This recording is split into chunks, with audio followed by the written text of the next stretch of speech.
दवा और चिकित्सा और ध्यान और मध्यस्थता मेरे विचार से एक ही धातु से निकले हैं या मूल शब्द मीडिएट। कानून में मध्यस्थता के जरिए जो सपना है हमारे प्रधानमंत्री का कि कानूनी प्रणाली में और क्रांति लाई जा सकती है मध्यस्थता का सिस्टम शुरू करके। हम उसमें नहीं जाएंगे, पर मध्यस्थता जैसे ध्यान और ध्यान की ही तरह दवा, ये सब हमें अलग स्तर पर प्रभावित करते हैं। उद्देश्य है एकीकरण इन सब में। चाहे हम मध्यस्थता करें एकीकरण के लिए अलग सोच के व्यक्तियों के लिए, या कोशिका के स्तर पर एकीकरण बेहतर स्वास्थ्य के लिए, या एकीकरण चेतना के स्तर पर यौगिक उपलब्धि के लिए, इन सब में ये मूलभूत चीज स्पंदनात्मक क्षतिपूर्ति अनुनाद पहले आती है। इससे पहले कि हम गंभीर चर्चा करें ध्यान पर, कैसे ये हमारे स्वास्थ्य को बेहतर करता है, समग्र स्तर पर स्वास्थ्य को सुधारता है, मैं आपको 2 चुटकुले सुनाना चाहूंगा जो आज सुबह मेरे मन में आए, जो मैं आपसे शेयर करना चाहता हूं। पहले चुटकुले को मैंने शीर्षक दिया है मम्मी घर आ रही हैं। देखो, एक दिन पति सुबह जल्दी उठे और उन्हें एक टेलीग्राम मिला। हम 1970 की बात कर रहे हैं। अब टेलीग्राम के बारे में नहीं सुनते। टेलीग्राम में लिखा था मम्मी घर आ रही हैं। वो बहुत खुश हुए और ये बात बताते हैं, अपनी पत्नी को तार पढ़ के सुनाते हैं कि मम्मी घर आ रही हैं। तो जब पत्नी ने ये सुना, पति की खुशी देखकर उसने मान लिया, हे भगवान अब क्या होगा, मम्मी घर आ रही हैं। तो वो उदास हो जाती, क्रोधित, चिड़चिड़ी, है ना। उसने सब तरह की नकारात्मक भावनाएं व्यक्त की। खैर जो भी हो, पति रेलवे स्टेशन गया, मम्मी को लिया, रेलवे स्टेशन से घर आया, दरवाजा खटखटाया। पत्नी जल्दी से नहीं आई, बहुत झिझक के साथ आई, और जैसे ही वो दरवाजा खोलती है वो मम्मी को गले लगा लेती है खुशी से। अपने पति पर नाराज हो जाती है, तुमने बताया क्यों नहीं मेरी मां आ रही है।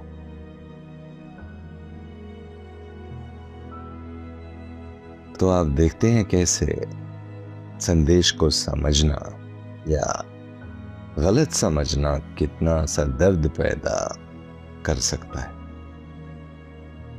ये एक तरह की बीमारी पैदा करता है मानसिक स्तर पे। मैं आपके साथ साझा करता हूं एक और वास्तविक उदाहरण। वो तो कहानी थी, ये एक वास्तविक उदाहरण है जो हुआ न्यूयॉर्क सिटी की एक जगह स्टेटन द्वीप में, जहां मैं रहता था। और ये हुआ एक भारतीय परिवार में। बेटी ने मां को फोन किया और कहा, मम्मी मैं घर आ रही हूं। वो एक यूनिवर्सिटी में पढ़ रही थी।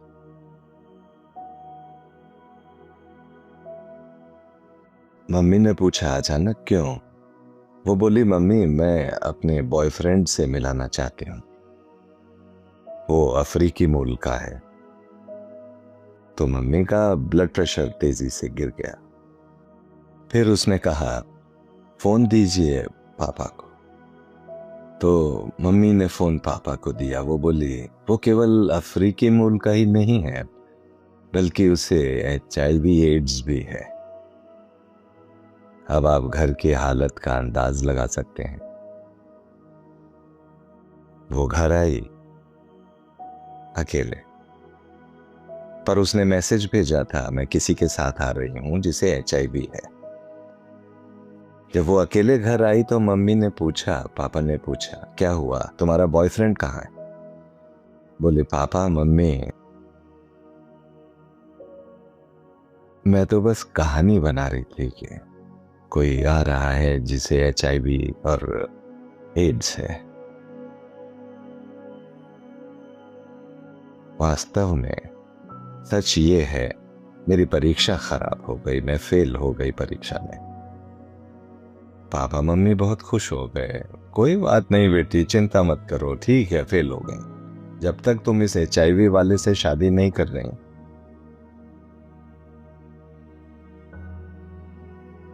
तो आप देखिए कैसे ये मानसिक स्थिति हर व्यक्ति की धारणा को बदल देती है, गहरा असर डालती है हमारी सोच पर, और कैसे ये सोच हमारी समझ को बदल देती है, और कैसे ये समझ आपको बुखार देती है, या सिर दर्द, या गुस्सा दिलाती है, या आपको अत्यधिक चिंता और तनाव से उदास कर देती है। स्वास्थ्य के मापदंडों को हालांकि मापते हैं अभिव्यक्ति से। आपको जब कोई वायरल या बैक्टीरियल इन्फेक्शन हो जाए, हम कहते हैं ओ ठीक है चलो बुखार नापते हैं वगैरह। प्रतिरक्षा प्रतिक्रियाएं कैसी हैं? कुछ लोग बस ये खबर सुनते ही कि आपके पड़ोसी को कोविड है और उनके लिए दुनिया खत्म हो जाती है, परस्पर अभिवादन करने लगते हैं, एक दूसरे को छूने भी लगते हैं। वो हर तरह की सुरक्षा के साथ घूमते हैं, इसमें कुछ गलत नहीं है, सुरक्षा जरूरी है। पर जब हम ऐसे अवरोध की बात करते हैं जो हमें अपने भीतर बनाने हैं, जो स्वास्थ्य का टीकाकरण करे, खासकर मानसिक स्वास्थ्य, मानसिक कल्याण, आध्यात्मिक कल्याण, योग शास्त्र, यौगिक शास्त्र बात करता है 5 परतों की या 5 शरीरों की, और आप में से ज्यादातर शायद जानते हो। ये शुरू होता है अन्नमय कोश से, माने भौतिक शरीर। भौतिक शरीर प्रभावित हो सकता है, बहुत से कारक, घाव, फ्रैक्चर, हम सब इनसे निपटते हैं उस स्तर पर, शारीरिक स्तर पर। इन्फेक्शन, बाहरी वस्तुएं हमें प्रभावित करती हैं, तो हमारे पास दवाएं हैं, एंटीबायोटिक्स, या हम विकसित करें प्रतिरक्षा प्रतिक्रिया। तो हम अध्ययन करें क्या कुछ हमारी प्रतिरक्षा को मजबूत करेगा और क्या हमारी प्रतिरक्षा को कमजोर कर सकता है। पॉजिटिव सोच, पॉजिटिव दृष्टिकोण जीवन के प्रति जो आमतौर पर ध्यान से लाया जाता है, ये बढ़ाता है प्रतिरक्षा प्रतिक्रिया, बल्कि प्रतिक्रियाओं को। अगर आपके मन की स्थिति खराब है, क्या आपकी प्रतिरक्षा मजबूत होगी? नहीं, आप अच्छे से तैयार नहीं हैं, प्रतिरक्षा कमजोर है। जो लोग फोन यूज करते हैं, बीमार होने पर लगातार फोन का इस्तेमाल करते हैं, ठीक होने की प्रक्रिया में ये देरी करता है। एक दिन मैं एक रिसर्च लैब में था, उन्होंने मेरे खून का सैंपल लिया, स्लाइड पर रखा, और लैब ऑपरेटर दिखा रहा था मुझे कैसे RBC फॉलो कर रही थी या संरचना बना रही थी वहां उस स्ट्रक्चर पर। तो मैं देख सकता था, और उसने एक चार्ट बनाया था जिसमें सब व्यक्ति जिनका स्वास्थ्य खराब था, जैसे सिकल सेल एनीमिया या वायरल इन्फेक्शन या फंगल इन्फेक्शन या बैक्टीरियल इन्फेक्शन या कुछ दूसरी बीमारियां जैसे कैंसर, विभिन्न प्रकार के कैंसर, प्रत्येक मामले में RBC कॉलोनियों का एक अलग पैटर्न था। ये मेरे लिए बहुत दिलचस्प था, क्योंकि मैंने कभी यह अध्ययन नहीं किया था RBC कॉलोनियों की संरचना स्लाइड पर बीमारी के आधार पर। दूसरी बात जो मेरे मन में आई, लगभग आधे घंटे तक यूं ही बातें करने के बाद मेरे मन में एक अजीब सा विचार आया कि WBCs का क्या होता है। आपने हमें दिखाए RBCs, पर फिर उन्होंने कहा सारे WBCs वो बहुत शांत हो गए। जनरली वो शुरू में इधर उधर घूमते हैं, पर अब लगभग मृत हैं और हिल भी नहीं रहे हैं। मैंने कहा ठीक है, देखते हैं। मैंने अनुरोध किया लैब ऑपरेटर से, प्लीज अपना फोन वहां रखते हैं, स्लाइड के पास रखते हैं। और फोन चालू था। मैंने कहा अपना ब्लूटूथ भी चालू कर दो और वाईफाई भी, और देखो इनको क्या होता है ये WBCs। और अचानक मैंने देखा WBCs तेजी से जाग गए और तेजी से घूमने लगे। आप लोग इसे आसानी से देख सकते हैं क्योंकि लैब आपकी पहुंच में है, और शायद आप वीडियो भी ले सकते हैं इसका और इसे दिखाएं दिल्ली में हर छोटे बच्चे को और हर जगह। बच्चों को चाहिए कि ये करें, ये प्रयोग जरूर करना चाहिए ताकि जान सकें असल में क्या होता है। फोन ने डिस्टर्ब किया, उन्हें जगह दिया WBCs को, और WBCs तभी सक्रिय होते हैं जब उन्हें किसी खतरे का सामना करना हो। खतरा बैक्टीरिया का, वायरस या कोई बाहरी वस्तु। पर यहां हम सिर्फ स्पंदन की बात कर रहे हैं, वाइब्रेशंस जो निकलते हैं फोन से। तो अब आप देखिए कि वाइब्रेशंस कैसे बर्बाद करते हैं हमारी रोग प्रतिरोधकता को। तो सावधान रहें, जो लोग टावर्स के नीचे रह रहे हैं उन्हें यह चिंता करनी चाहिए। मैंने हाल ही में एक वैज्ञानिक शोध पत्र देखा बायो इलेक्ट्रिसिटी पर, और कैसे बायो इलेक्ट्रिसिटी आनुवांशिक विचलनों को व्यक्त कर सकती है। उन्होंने मेंढक की आंखें विकसित कर ली थीं उसके सर के पीछे। उन्होंने हृदय बना लिया था मेंढक के शरीर के बाहर, केवल हेरफेर करके इस बायो इलेक्ट्रिसिटी में। अब बायो इलेक्ट्रिसिटी और कुछ नहीं, बस ऊर्जा क्षेत्र है। अब क्या होता है जब हम ध्यान करते हैं, कुछ हद तक ध्यान भी उत्पन्न करता है बायो एनर्जी, और इसे मापा जा सकता है किरलियन फोटोग्राफी से। हर एक विशिष्ट ऊर्जा स्तर बनाता है जो आधारित है परतों पर, कई परतों पर, बल्कि निवारक परतों पर। हम सबके आसपास विभिन्न परतें होती हैं। ये परतें हमारी अपनी चेतना द्वारा निर्मित होती है, और चेतना कई कारकों से प्रभावित होती है।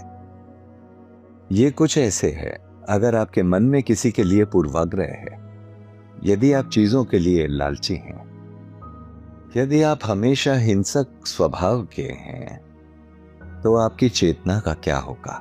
ये पारदर्शी नहीं है। ध्यान के माध्यम से हम इन सब चीजों को पचा पाते हैं क्योंकि हम चीजों को ठीक से समझ पाते हैं। ये समझ हमारे अंदर एकीकरण का एक स्तर पैदा करती है। समझ हमें ले जाती है सही मानसिक स्थिति में। समझ और एकीकरण ये इसके अभिन्न अंग हैं। जब हम देखते हैं, जब आप पढ़ते हैं गीता उदाहरण के लिए, पहले ही अध्याय में अर्जुन भ्रमित है, कैसे मार सकता हूं अपने परदादा को, अपने कजिन्स को, अपने गुरुओं को, अपने मित्रों को कैसे मार सकता हूं। उसकी सोच डामाडोल थी। दूसरे ही अध्याय में भगवान कृष्ण उसे सही ज्ञान देते हैं, सही समझ पूरी स्थिति की, और उसके बाद सही कर्म की। देखिए, सोच को सही करना, सही समझ पैदा करना और सही मार्ग पर चलना, यही हमारे जीवन का सारांश है। हम सब गलतियां करते हैं, गलत सोच के कारण, गलत समझ, और गलत कर्म। ध्यान हमें मूलभूत बातें सिखाता है। जब आपका स्वास्थ्य बिगड़ चुका हो तब ध्यान शुरू करने में बहुत देर हो चुकी होती है। ध्यान और योग विशेष रूप से निवारक प्रकृति के हैं। आज मैं पहले 2 चरणों पर जोर देना चाहूंगा, यम और नियम। आसन सभी जानते हैं कितने अच्छे हैं वो शारीरिक लचीलेपन और शक्ति के लिए। हम प्राणायाम और उसके प्रभाव से भी परिचित हैं। मुझे लगता है एम्स ने काफी शोध किया है प्राणायाम पर, और ये हम में से अधिकांश लोगों के ऊर्जा स्तर को कितनी अद्भुत तरह से बदल सकता है। जब भी मैं अस्थिर महसूस करता हूं, मेरे दिमाग में धुंधलापन आ जाता है एक फ्लू के बाद से। यदि मैं ये श्वसन व्यायाम करता हूं, 5 मिनट सुबह 5 मिनट शाम को, दिमागी धुंधलापन दूर हो जाता है, जल्दी ठीक हो जाता हूं। तो ये सब लाभ हैं। आज मैं इस बात पर जोर देना चाहूंगा कि ऋषि पतंजलि द्वारा वर्णित या उनसे संबंधित ये गुण, यम और नियम, हमारे स्वास्थ्य को सही ढंग से कैसे एकीकृत कर सकते हैं। दक्षता क्या है, हेल्थ क्या है। हेल्थ को हम अंग्रेजी में अच्छी तरह समझते हैं। देखिए, सामान्य बीपी 120/80, आपका SpA1C एक निश्चित स्तर का, दूसरे सारे पैरामीटर जो डॉक्टर मापते हैं, फिर कई अन्य चीजें हैं जो बता सकती हैं ओके आपका स्वास्थ्य सामान्य है। क्या होता है वहां संतुलित तरीके से जब उपचय और अपचय प्रक्रियाएं होती हैं लय में, समन्वय में, आपका स्वास्थ्य अच्छा होगा। जब तेज बदलाव होते हैं आंतरिक और साथ ही बाहरी, तो हम विघटन का सामना करते हैं एकीकरण के बजाय, और इससे स्वास्थ्य खराब हो जाता है। कार्य कुशलता या स्वास्थ्य की हानि इन 2 मूल बातों के कारण हो सकती है, और इन्हें रिलेट कर सकते हैं गणितीय फलन से। आप कह सकते हैं मेरा स्वास्थ्य या मेरी सफलता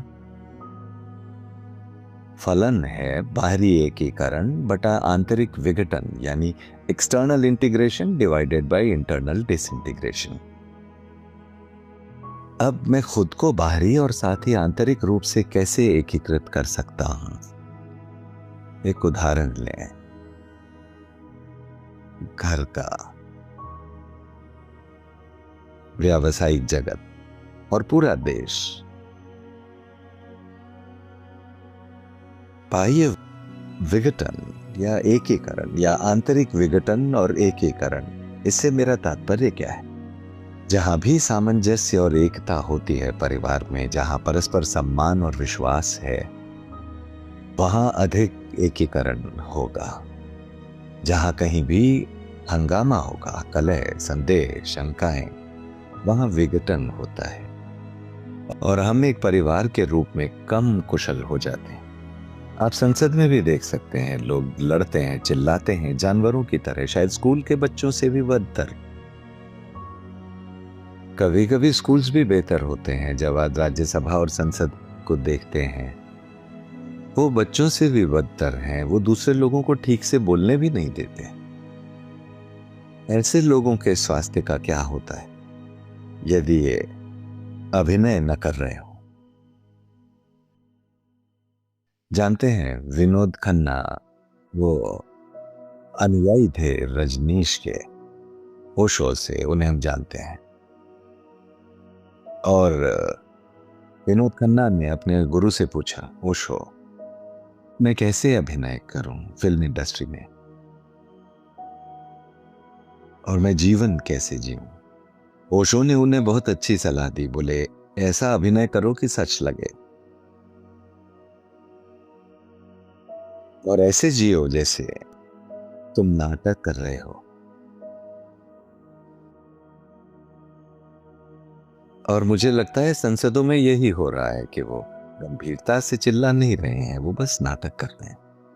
वो गंभीरता से विरोध नहीं कर रहे या सहमति समझौतों को लेकर भी गंभीर नहीं है, बस नाटक कर रहे हैं दूसरों को खुश या परेशान करने का। वो महान अभिनेता बन गए हैं। वो भी ध्यान कर रहे हैं। ध्यान माने किसी चीज पर फोकस करना, ध्यान करना माने एक विचार रखना, एक विचार काफी समय तक। राजनेता भी ध्यान करते हैं, दूसरे पक्ष पर कैसे हाथ लगाएं दूसरे सदस्य। वो विपक्ष पर घात लगाने के अलावा कुछ नहीं जानते, पर उन्होंने एकीकरण की कला कभी नहीं सीखी। जब हम इस विचार को सीख लेते हैं, व्यक्तिगत एकीकरण, व्यक्तिगत सद्भाव के, तो हम सीखेंगे समुदाय, परिवार, राष्ट्रीय एकता, राष्ट्रीय एकीकरण। वरना जब तक ये एकीकरण नहीं होता, हम बात करते रहेंगे देशभक्ति और सब तरह की बकवास। जब स्वास्थ्य की बात हो, जब हम बात करते हैं, पहले 2 चरण। सबसे पहला चरण है यम और दूसरा चरण है नियम। पिछली बार जब मैं एम्स में था, मैंने यम का जिक्र किया था कि आखिर क्यों पतंजलि पहले चरण को कहते हैं यम, मृत्यु का देवता।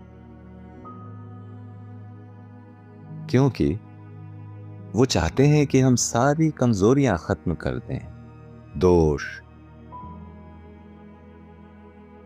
योग की शुरुआत के पहले चरण से ही, और सबसे पहली कमजोरी वो कहते हैं अहिंसा, या ऐसी कोई चीज जो हिंसा का प्रतिकारक हो।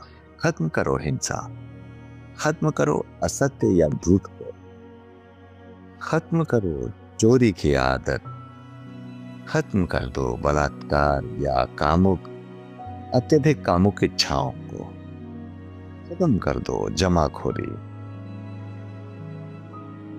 तो जब हम एकीकरण की बात करते हैं, यहां जब हम कहते हैं अहिंसा डिवाइडेड बाय हिंसा, जितनी बड़ी संख्या उतनी ज्यादा अखंडता।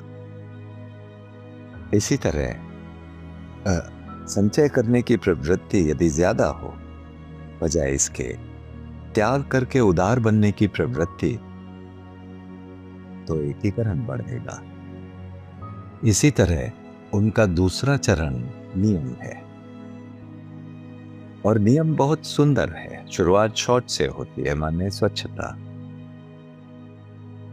और हमने सबक सीखा है, हर बार घर लौटने पर हाथ धो, है ना। ये कोविड के समय की बात है, पर वो बहुत सतही बात थी।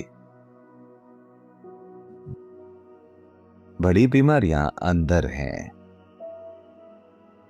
कैसे साफ करते हैं अपना मन, हृदय, अपनी चेतना, सफाई, उन्हें कैसे शुद्ध रखें, केवल योग हमें सिखा सकता है। आप शरीर से स्वस्थ रह सकते हैं उन खूबसूरत मापदंडों के साथ जो लैब के पैथोलॉजिस्ट गारंटी देते हैं कि आप अद्भुत हैं, लेकिन अंदर आप सड़े हुए हैं। फिर ऐसे स्वास्थ्य का क्या उपयोग? योग ध्यान से हमें बहुत संवेदनशील बनाता है, बहुत जागरूक। उदाहरण के लिए ये चेतना के बारे में कहता है। चेतना क्या है? चेतना जागरूकता की डिग्री है कि आप अधिक से अधिक जागरूक हो गए। लेकिन आप अधिक से अधिक जागरूक होकर क्या करेंगे?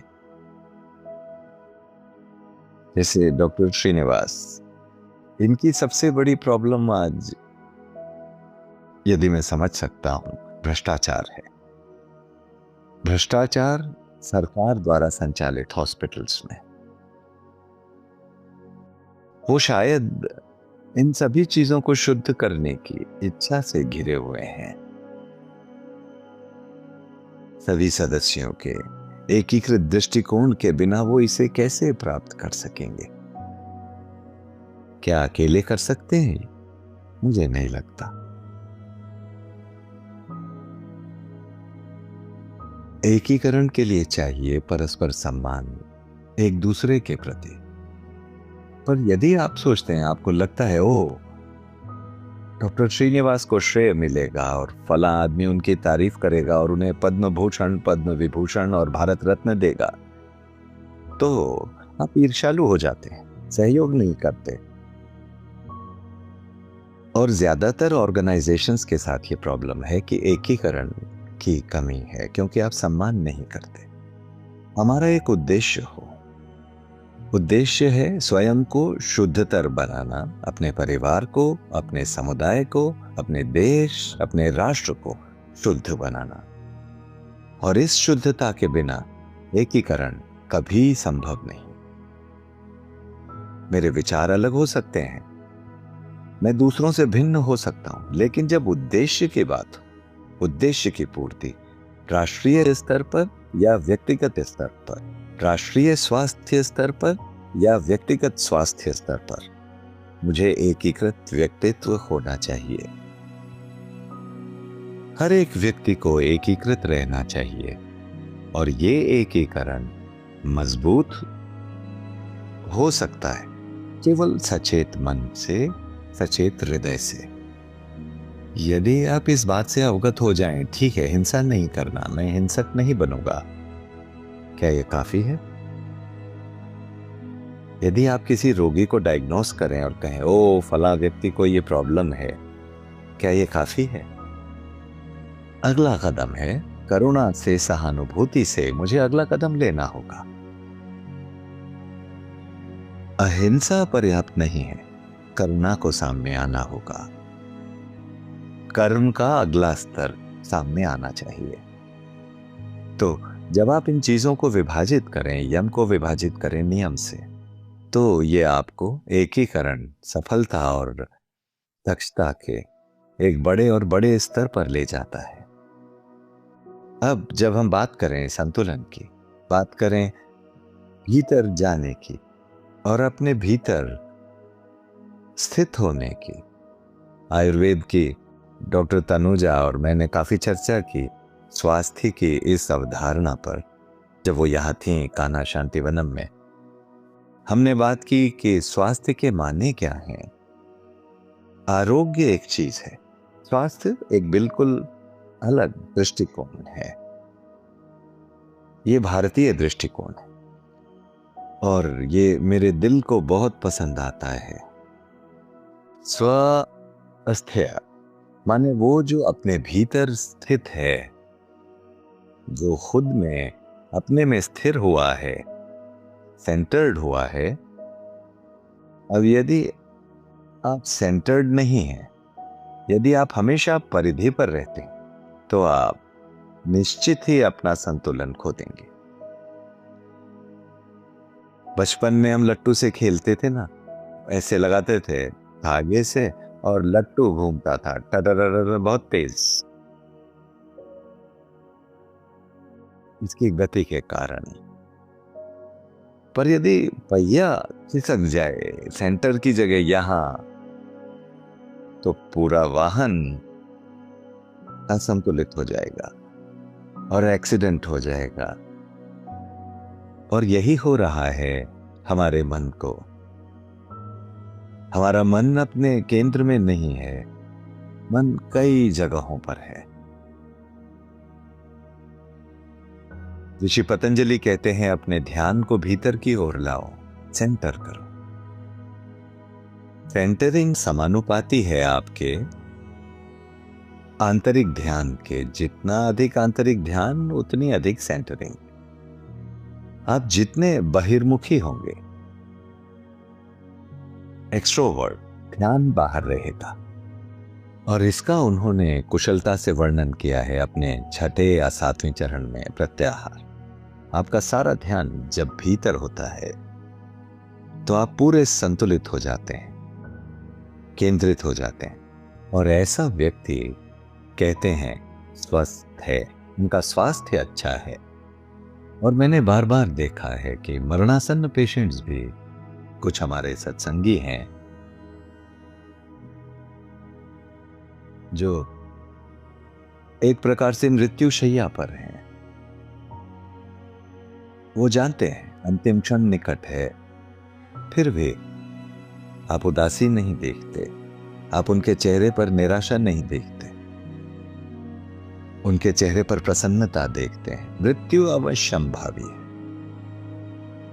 फिर भी वो इसके लिए इतने तैयार हैं। वो संघर्ष नहीं कर रहे, तैयार हैं। कैंसर और घातक बीमारियों के बाद भी वो मुस्कुरा रहे हैं। और आप देख सकते हैं उनके चेहरे से जिस प्रकार का तेज निकल रहा है। ऐसे व्यक्तियों पर आप जो तेज देखते हैं बिल्कुल दुनिया से परे है, और ये कुछ ऐसा है जिसे आप देखना चाहेंगे। और ये परफेक्ट है उनकी सेंटरिंग के कारण। उनका ध्यान भीतर केंद्रित है। और मेरे लिए यही एक और परिभाषा है कि ध्यान है दूसरों के बारे में सोचना नहीं, ध्यान है चिंतन अपने भीतर की दिव्यता का। और जब हम कहते हैं अब मैं अपने मन से परे चला गया हूं, अपनी बुद्धि से परे, अपने अहंकार से परे, और एक समय आता है सौभाग्य से यदि आप ठीक से ध्यान कर सकें सही गुरु के अधीन, तो आप चेतना से भी परे जा सकते हैं। तब आप ऐसे सेंटर्ड नहीं होते कि परिधि में असंतुलन हो, पर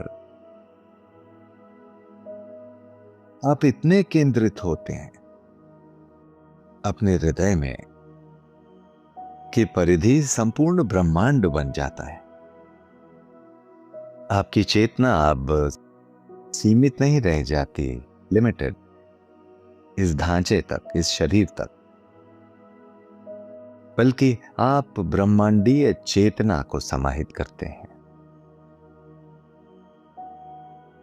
और यही देन है योग की। हमारे देश ने अनेक महापुरुषों को निरंतर ज्ञान जोड़ते देखा है, साधन और उपाय जोड़े हैं। ज्ञान को कैसे साकार करें, उन ऊंचे लक्ष्यों को कैसे पाएं, एक के बाद एक हम इस ज्ञान को जोड़ रहे हैं, भारत की परंपरा को समृद्ध कर रहे हैं। और ये हमारा काम है, कर्तव्य, इसे आगे बढ़ाना। मैं ये भी कहना चाहूंगा, क्योंकि आप सभी उत्कृष्ट टॉप डॉक्टर्स हैं, विश्व के नहीं तो भारत के, मैं बहुत विनम्रता पूर्वक अनुरोध करता हूं आप कुछ शोध करें और भारत के लोगों को सलाह दें कि आंतरिक केंद्रितता प्राप्त करने के बहुत से साधन और उपाय हैं जो विकसित हो सकते हैं, चेतना विकसित हो सकती है, ताकि सारे बेकार तरीके छांट सकते हैं, सभी बेकार परंपराएं छांट सकें और एक मौलिक दृष्टिकोण पर आ जाएं और लोगों को प्रोत्साहित करें वैज्ञानिक रूप से कि ये सही तरीका है, ये सही दृष्टिकोण है। इसके लिए मान लें आपके पास 10 पेन किलर्स हैं, 10 अलग अलग सिस्टम्स हैं। कैसे जानेंगे कौन सी प्रणाली उसके लिए अच्छी है? एक प्रणाली कुछ चीजों के लिए अच्छी हो सकती है, कुछ दूसरों के लिए। 10 अलग अलग पेन किलर्स, और आप जानते हैं कौन सी बेस्ट है, सबसे सेफ है, कौन सी सबसे किफायती है।